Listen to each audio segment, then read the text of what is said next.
As you may know, I recently received an email from a man named Jack. If you don't know, you may want to watch my last video. Well, I got another one today. Here's what it said. Subject: trapped. Okay, I know you won't believe me, but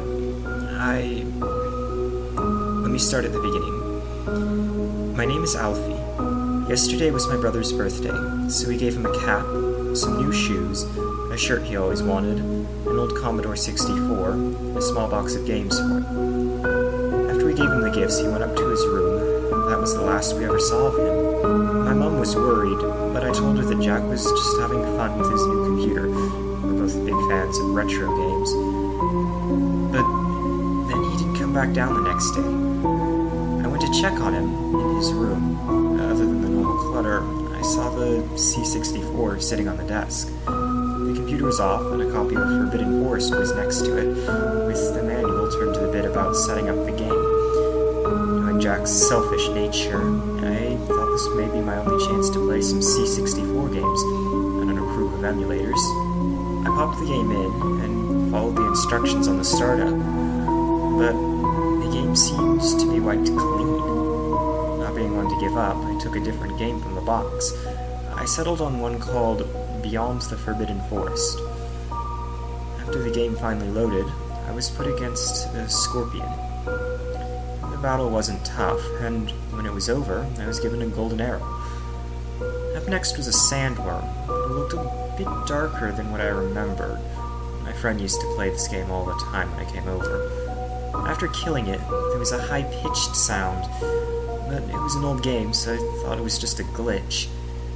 Up next was the dragonfly, the easiest enemy in the game, but after I killed it, it burst into flame, and then the victory music was slower than normal. Next was, well, I never was sure what it was supposed to be. Some sort of big lizard, I think. Anyway, it was much darker than it should have been and had some red pixels in its mouth. Maybe blood?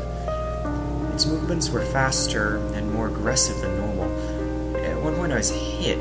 Rather than lose a life like I should have, my character was mauled. This didn't seem to affect him, though. After killing the monster, there was a loud, high-pitched sound from the game. It was almost painful. The text: "You dare challenge me more. The Prince of Monsters, the Monarch of Fear, at whose name the earth trembles and beasts cower in obedience, then come forth to my lair. Feel the terror of darkness. Attend my dreadful welcome. Enter the pit where the forces of light cannot help you, and I await you."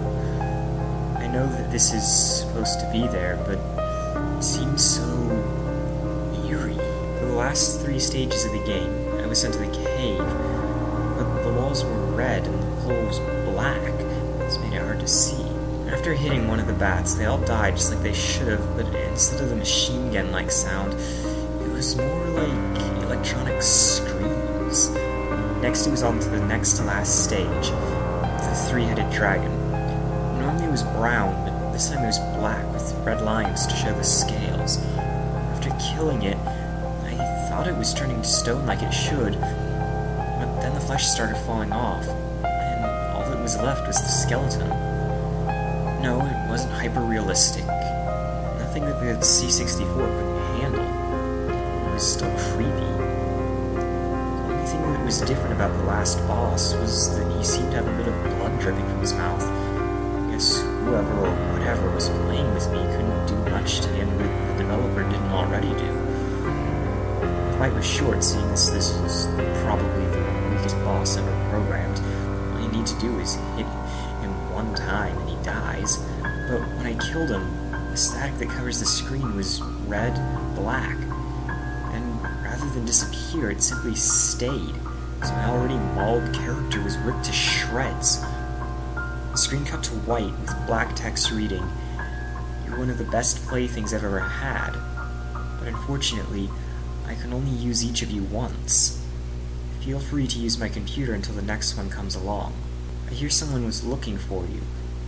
Tell him that if he helps me get more toys, then I may give him a hint. I don't know who you are, but please, if you can find me, let this end." I investigated this the same way I did last time, and found that although the email address had changed, the IP was the same.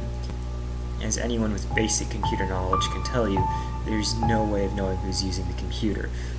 But the compressed file is completely different, although this could have something to do with the file's strange ability to rewrite itself. Rather than hit the computer with the low-orbit ion cannon like I did last time, I convinced my hacker to set up a botnet for a proper DDoS, but they doubt it will work. I've been following the case of Jack, and it would seem that his brother Alfie disappeared last night. If any of you know anything, please tell me.